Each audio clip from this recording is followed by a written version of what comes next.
bem com você? Hoje o podcast Bastidores da Política traz o chefe do Departamento Jurídico do deputado Guto Zacarias. Nós vamos conversar agora e obrigada pela sua participação, o doutor Luiz Felipe Panelli. Tudo bem? Obrigada. Tudo bem, eu que agradeço o convite. Luiz Felipe, o que é ser um assessor jurídico e responsável pelo Departamento Jurídico de um novo deputado tão atuante aqui na casa? Você tem várias funções. A primeira é você orientar o deputado o que ele pode ou não pode fazer em termos de projeto de lei, em termos até de atuação. Isso é muito importante. Depois você tem que desenvolver os projetos de lei. Também é outra coisa, o deputado vem com as ideias, você tem que traduzir aquilo de forma normativa. Então você tem que saber como é que se estrutura o projeto de lei. Tem que saber como funciona todo o processo legislativo, porque o deputado vai perguntar. E ele vai perguntar em cima da hora. Quando ele estiver no plenário, ele manda um WhatsApp e você tem que responder. Posso fazer tal questão regimental? Não posso? Você tem que estar muito esperto com isso. Tem que saber muito bem os limites de lei de improbidade, esse tipo de coisa, para você orientar a conduta do deputado, para que ele nunca faça nada de errado. Então, assim, é um trabalho intenso, mas muito, muito legal. Muito legal. Para estudantes de direito que têm esse interesse, é uma coisa que eu gosto de destacar. Você não aparenta a idade que tem. Você tem 39 anos, se formou em direito, escolheu a área constitucional para atuar nessa área de direito público. Por que você fez essa escolha lá atrás? Eu sempre gostei de estudar o Estado como um ente, né? O que é o Estado, a formação do Estado. Então, para mim, para o direito público foi uma coisa muito natural. Eu já saí da graduação e fiz mestrado e doutorado sempre nessa área de direito do Estado. E isso, claro, quando eu pude vir trabalhar no Poder Legislativo foi muito bom, porque foi meio que um ambiente natural para mim e é um trabalho muito gratificante, não? E como é que funciona o dia a dia, o seu dia a dia aqui no gabinete com o deputado Guto Zacarias? Logo cedo a gente já faz uma leitura do Diário Oficial para ver se tem alguma coisa que ele precisa se atentar, projetos de lei de outros deputados que talvez ele queira oferecer emendas, enfim, a gente tem essa discussão. Aí você vem para o gabinete, aí geralmente você tem uma reunião com a equipe para saber o que vai acontecer, se vai ter sessão plenária, se vai ter reunião de comissão, esse tipo de coisa. Se o deputado vai para uma reunião de comissão, você já tem que ter deixado a pauta pronta, com comentários, falando dos pareceres que foram feitos, ou seja, o deputado tem que estar pronto para entrar na discussão, entendeu? E quando o deputado está no plenário ou na reunião da comissão, você tem que estar acompanhando mesmo do gabinete, pela televisão, então, porque às vezes ele tem que saber uma informação lá que na hora ele não tem, então você já manda pro celular dele, ou seja, é um trabalho intenso, mas como eu disse, apesar de ser intenso, ele é muito divertido, ele é muito gratificante. Divertido. Para quem gosta, é uma experiência muito boa, assim. Não? Enfim, eu realmente me divirto, assim, no bom sentido. Apesar de toda a responsabilidade, do estresse, eu me divirto bastante. Você tem toda uma equipe de advogados no gabinete, mas o crivo final para passar adiante para o deputado é seu. Sim, exato. Nós estamos com uma equipe com 4 advogados. Todos... Quem chancela é você. Sim, o que é um problema também, que eu tenho que me responsabilizar por isso. Mas são 4 advogados muito bem qualificados, enfim, que estão fazendo um ótimo trabalho. E cada um tem sua área de preferência e tal, mas a gente acaba sempre se comunicando muito. E em relação a essa área do direito constitucional, você se formou? Conta um pouco da sua trajetória. Eu me formei na PUC de São Paulo e imediatamente eu prestei mestrado no ano seguinte. Achei que não ia entrar, mas por sorte, um pouco de sorte, tal, eu acabei entrando. E eu fui me aprofundar no direito constitucional e gostei, claro que eu gostei muito. Comecei a dar aula em algumas faculdades, alguns cursos preparatórios, mesmo como assistente lá na PUC, e aí, até porque para você se formar no mestrado, você precisa ser assistente de um professor, né? Então, o que é uma experiência muito legal, você tá com os alunos da graduação, ensinando, ajudando, você também aprende muito. Terminei e fui fazer o doutorado direto, na mesma área, então assim, é mais um estudo aprofundado. Foi desgastante, mas de novo, foi muito divertido, eu sou muito realizado no que eu faço. Isso, apesar de, claro, tem estresse, tem momentos ruins, mas em geral me considero muito, muito realizado, sim. Você já trabalhou nas esferas municipal e agora estadual, mas você disse que a federal é a melhor de todas, por quê? Então vamos lá. Eu tive uma rápida passagem na Câmara de Vereadores, fiquei lá um tempinho, e depois eu fui com o deputado federal Kim Kataguiri lá para Brasília. E aí vim depois trabalhar com o Guto quando ele se tornou deputado estadual, que foi 2023, né? A federal é a mais fácil para os assessores do jurídico, porque, infelizmente, a maior parte das competências legislativas estão concentradas no Congresso Nacional. Isso é uma coisa que, aliás, a gente precisa rever. porque não é bom para a Federação Brasileira que seja assim, mas é. Então, quando você tem uma boa ideia, você consegue traduzir ela em projeto de lei com muito mais facilidade se você está no âmbito federal, porque lá você pode fazer projeto de lei sobre direito civil, penal, eleitoral, enfim, mexer na lei de improbidade administrativa, uma série de coisas que tem um impacto muito grande na vida do cidadão. Infelizmente, as assembleias legislativas tiveram sua competência esvaziada. Então, para a gente fazer um projeto de lei que tenha um grande impacto positivo na vida do cidadão paulista, a gente tem que pensar muito. Porque qualquer coisa você esbarra nessa falta de competência e você invade a competência do Congresso Nacional. E aí o Judiciário declara inconstitucionalidade. É um problema.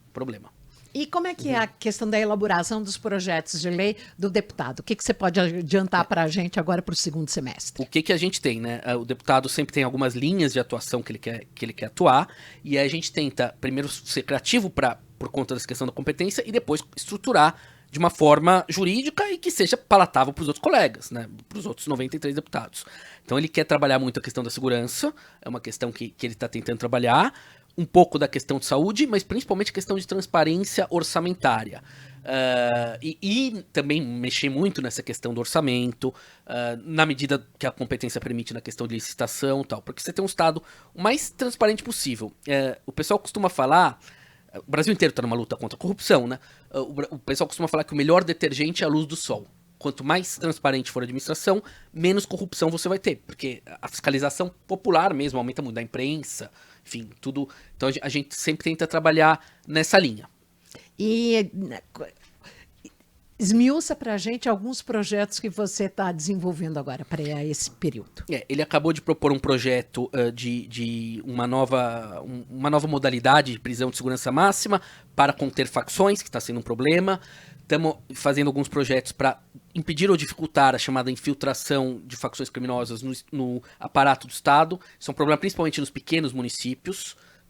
Estamos fazendo alguns projetos para permitir uma transparência orçamentária maior, para que o cidadão saiba quanto que ele paga de imposto, quanto do imposto dele vai para servidor, vai para aposentadoria, vai para serviço social e tal. Isso já deu uma melhorada, porque hoje quando você pega uma nota fiscal, ela já está discriminada. A ideia é que a gente possa discriminar isto um pouco mais. Enfim, e estamos tentando desenvolver alguns projetos na área de segurança, sempre sem invadir aí a área federal. E na área de educação também alguns projetos para incentivar estudantes que tenham uma aptidão forte para os estudos, para que eles tenham alguns incentivos, vamos dizer assim, e para que eles possam seguir, se destacar, e também para diminuir evasão escolar, que é outro problema. Como esse que foi sancionado ainda há pouco pelo governador, né? Sim. Da entrega mensal de R$1.000 como estágio para os alunos do ensino médio, né? Sim, isso é muito importante, porque o aluno do ensino médio, isso é uma coisa que o Guto sempre fala, ele nem sempre vê a longo prazo, ele tem uma certa pressa, vou conseguir um emprego agora, ajudo minha família, não vou estudar, mas eu ajudo minha família e tal. E é verdade. Só que, claro, que a longo prazo, na vida dele, vai ser muito melhor se ele se formar no ensino médio, se ele puder frequentar uma faculdade, enfim. Então a gente tenta trazer essa conscientização. O Guto já foi chamado para dar algumas palestras em algumas escolas, principalmente da periferia. É uma coisa muito, muito legal. Eles se identificam muito com o Guto, né? Ele é jovem, ele se comunica bem, enfim, é uma troca muito legal, assim. E estando na Lesp, dá ainda para dar aula? É complicado, talvez... Porque o que nós podemos verificar e sentir é prazeroso para você. É muito prazeroso. Eu sempre que possível, eu tento dar aula, mas eu sempre tento pegar, ou nos dias que eu sei que as sessões não são deliberativas, ou nos períodos de recesso, entendeu? Porque realmente aí senão fica muita coisa, entendeu? Fica muita coisa. E você gosta de trabalhar mais com os alunos que estão iniciando, quem já está no mestrado? Eu já dei aula tanto na graduação quanto no mestrado. São públicos diferentes, vamos dizer assim, mas as duas experiências são muito ricas. O aluno que está iniciando, ele tem uma série de questionamentos, mas ele também se entrega muito para aquilo, ou seja, é uma troca muito legal. O aluno está no mestrado, claro, ele já é um profissional, já traz uma bagagem, dando experiência. Às vezes é um sujeito que até tem mais experiência profissional que você, mas agora ele quer se voltar para a área acadêmica e tal. Eu gosto muito da graduação, gosto muito de trabalhar com esses alunos novos e sempre provocando muito eles, sabe? Vamos ver um determinado caso julgado pelo Supremo, e aí? É assim que você julgaria? É certo, errado? Você instiga. Exato, claro, você tem que instigar o debate sempre. Eu sempre falo que se vem um aluno que é de esquerda, eu dou uma posição de direita. Se vem um aluno de direita, eu dou uma posição de esquerda. Eu quero confundir o aluno e fazer ele se questionar, entendeu? Você questiona e debate também a questão da inteligência artificial dentro do direito? Então, ela é uma solução e é um problema, né? Os tribunais estão assoberbados, eles estão com muita carga de trabalho e eles têm algumas ferramentas de inteligência artificial que são muito úteis. O Supremo hoje, quando você manda um recurso para o Supremo, quem faz a primeira triagem é um robô chamado Vitor, né, que é uma homenagem ao ministro Vitor Nunes Leal. Ele que vai fazer a primeira análise e tal. É inevitável, porque sem isso o Supremo não funciona. É um número excessivo de recursos que chegam. Então é inevitável e é bom que seja assim. Em compensação, nós não podemos ser julgados por robôs. Nós temos que ser julgados por humanos. Então é um dilema. Você sempre tem que tentar filtrar o lado bom e o lado ruim. E para os advogados, muitas vezes eles podem usar essas ferramentas para fazer as petições deles, mas surgem algumas imperfeições, incentiva um pouco o chamado litígio de massa, que é uma coisa que nós estamos tentando evitar. O Tribunal de São Paulo aqui está tentando evitar, enfim. Eu acho que ela tem um potencial muito positivo para o direito, mas ela tem que ser fiscalizada de perto e lembrar que são relações humanas, tá? Nós estamos falando de relações profundamente humanas. Eu não posso ser julgado por um computador porque tem uma questão subjetiva ali, questões muito próprias. Imagina um litígio de família, um divórcio, uma coisa assim. Quer dizer, o juiz tem que, né, sentir aquilo, ver como é que aquilo se adequa à lei. São questões muito, muito particulares, assim. Na sua opinião, hoje em dia as redes sociais elas elegem, né? Como é que funciona isso no dia a dia e se é bom ou não para o eleitor, para a população? De certa forma, ela aproximou muito o político do seu eleitor. Então, hoje, por exemplo, tem um pessoal que cuida das redes sociais do Guto. Alguém não gostou de um voto do Guto, já, votei no Guto e ele votou assim, eu não gostei. Então, uma coisa que antes não ia chegar isso. Entendeu? Então, isso é muito bom. Outra coisa, o político ele pode explicar pro eleitor. Então ele vai falar, amanhã a Lespe vai votar tal coisa e eu vou votar assim, assim, assado, porque eu acho isso e assim. Então ele se justifica muito mais. Em compensação, ela traz um problema que afeta todos os campos da política e todos os partidos, que é tornar a política um pouco mais espetaculosa, vamos dizer assim, entendeu? Então você tem que tomar muito cuidado com isso. Eu sempre falo para as pessoas, a Lespe, assim como o Congresso Nacional, então, isso aqui são templos. Tá? Aqui, esses deputados foram eleitos pelo povo, para representar o povo, todos eles têm legitimidade. Aqui é um lugar de debate elevado e nos termos do regimento, entendeu? Porque aqui não é... Isso aqui é um símbolo da democracia, entendeu? Não tem democracia sem parlamento. Então o debate parlamentar ele tem que ser sempre muito elevado. A gente tem que lembrar... quem está no plenário não está na rede social, entendeu?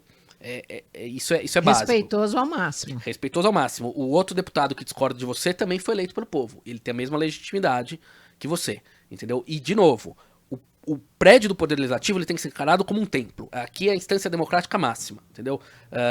O povo elegeu essas pessoas, enfim, isso aqui tem que ser encarado com certa seriedade. Entendeu? Você é um apaixonado pelo tema. Você já estudou e, inclusive, se aprofundou em direito internacional constitucional? Sim, eu tive 2 passagens breves, mas muito felizes na ONU, uma na Comissão de Direito Internacional, outra na Escola de Direito Internacional da ONU, né? Em Nova York? Não, a primeira fica no Chile, nas dependências do CEPAL, a outra em Haia, na Holanda, na Corte Internacional de Justiça.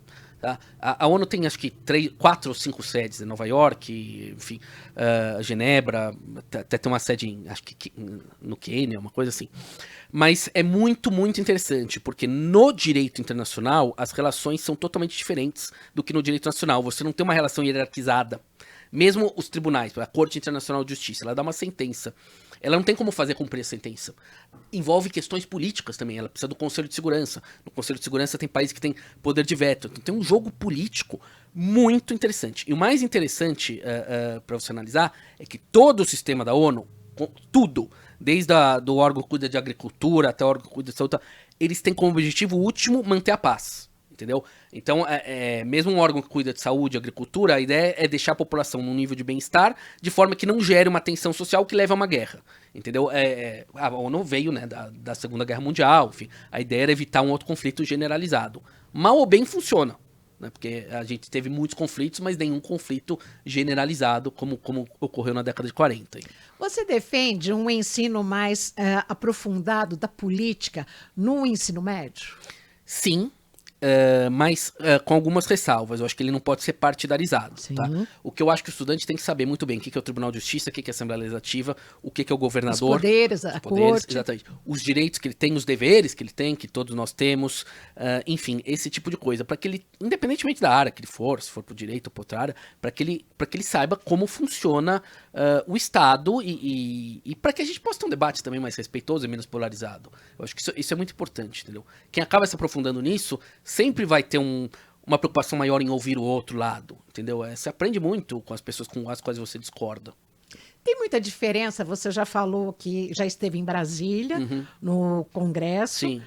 aqui na Câmara Municipal e na Alesp. Quais as diferenças que você apontaria entre elas? A Câmara Municipal, você acaba caindo numa política que se preocupa muito com questões práticas do dia a dia, tá? O bar tal tá fazendo barulho, como é que se orienta o cidadão, enfim, esse tipo de coisa.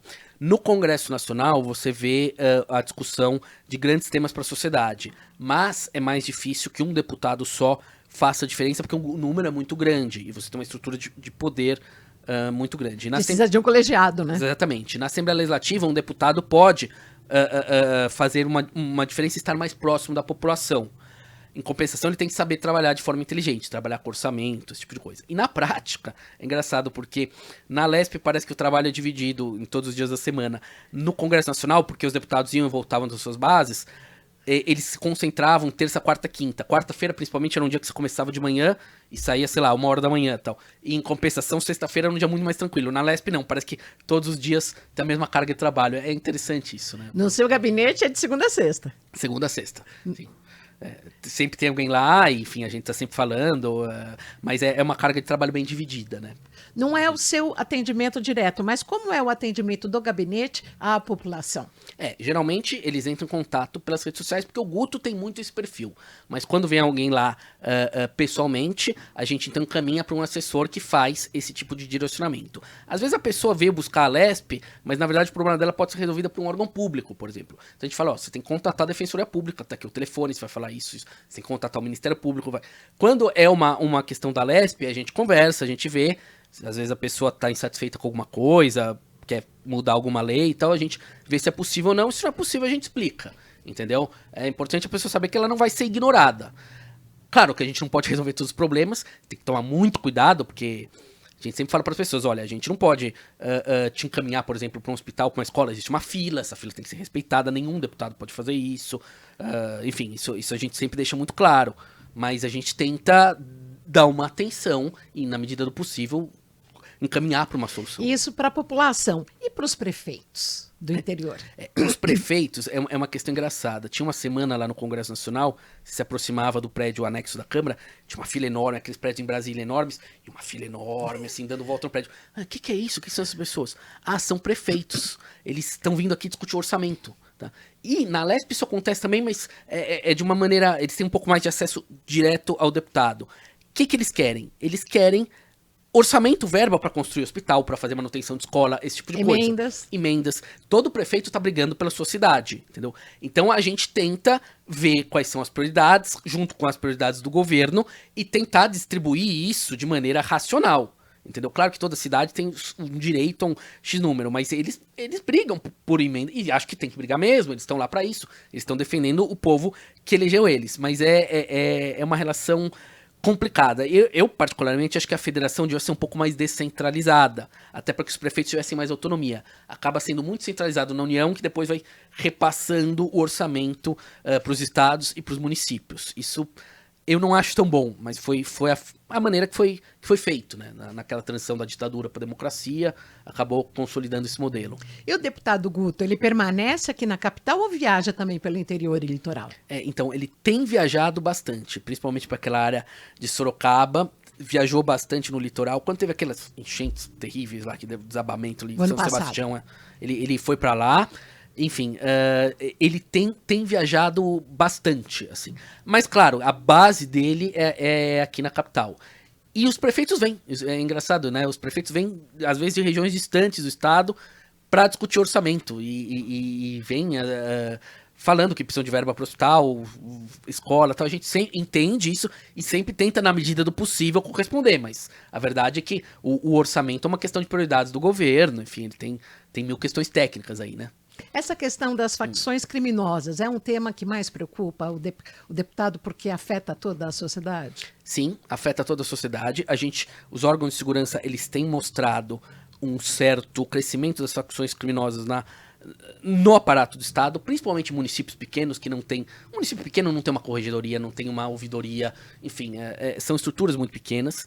E essas organizações, uma vez lá, elas vão tentar redirecionar licitações para empresas delas mesmas. Então você forma um ciclo de corrupção, entendeu? Recentemente, em São Paulo, nós tivemos uma operação muito bem sucedida do Ministério Público com a Polícia Civil que deu um golpe forte nessas facções, mas é necessário que isso seja sempre trabalhado e que essa infiltração ao Estado, no aparato do Estado, não seja feita. A gente tem a Convenção de Palermo, né, que é uma convenção internacional que o Brasil adere, que é contra o crime organizado, e algumas outras definições da ONU sobre corrupção. Então, estamos sempre trabalhando nisso. O mais importante é ter o máximo de transparência possível, que assim a própria imprensa consegue fazer a fiscalização. Entendeu? Já que você tocou na questão da imprensa, como é que você vê a cobertura da imprensa no Poder Legislativo? Não, é imprescindível. Aliás, eu acho que ela deveria cobrir mais. Sem imprensa livre, você não tem democracia. Basicamente é isso, tá? Não tem conversa. Mas eu acho também que a imprensa deveria entender um pouco mais do funcionamento do Poder Legislativo, entendeu? Porque às vezes parece que o Poder Legislativo tem má vontade com alguns temas. Não é isso, entendeu? É que existem dificuldades políticas, existem políticos de diferentes ideologias, o que é bom que você tenha esse embate político. Enfim, e às vezes eles têm uma certa tendência a tratar o Legislativo meio como... Não vou dizer subordinado, mas como um pouco... Como é que eu vou colocar?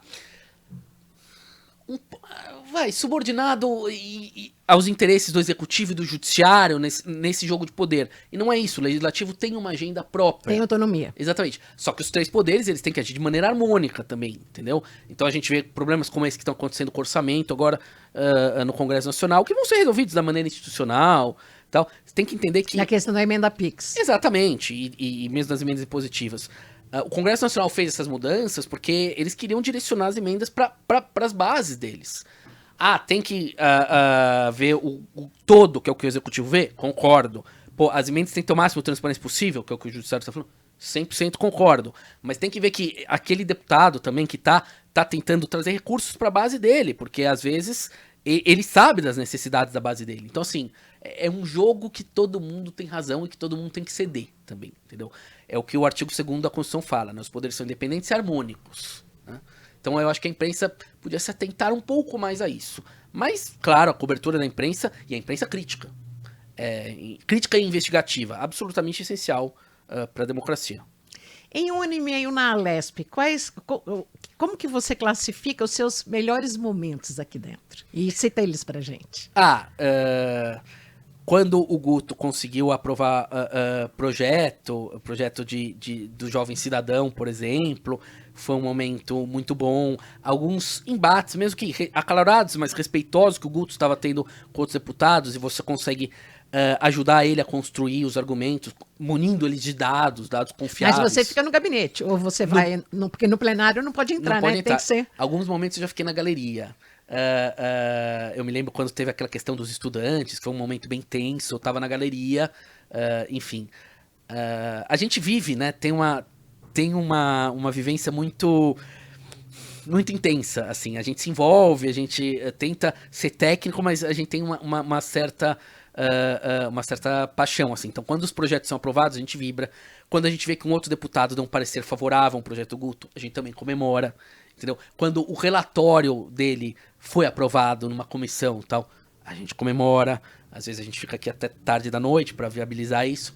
Mas enfim, é uma vivência muito, muito rica. E esses momentos que ele consegue essas vitórias, é uma vitória que ele compartilha com a equipe e são momentos muito, muito felizes. Com todo esse conteúdo, essa paixão, você já pensou em mudar de lado, em se candidatar, ser um político? Não, eu não tenho perfil. Eu acho que essa é uma questão. Eu vejo muito o Guto, ele tá sempre conversando com as pessoas, com a população e tal. são perfis diferentes. Não é uma coisa que eu descarto totalmente. Acho que eu sempre falo isso. Todas as pessoas têm o direito de postular um cargo desde que elas tenham os requisitos constitucionais. A democracia é isso. E aí o povo elege. Não é uma coisa que está descartada, mas não é uma coisa que está nos meus planos também. Eu acho que nesse momento não tem esse perfil de comunicadoras. Você tem um filho, o Bento, de 6 anos. Como foi a visita dele ao Palácio 9 de Julho? Eu trouxe ele aqui quando a gente estava em recesso, né?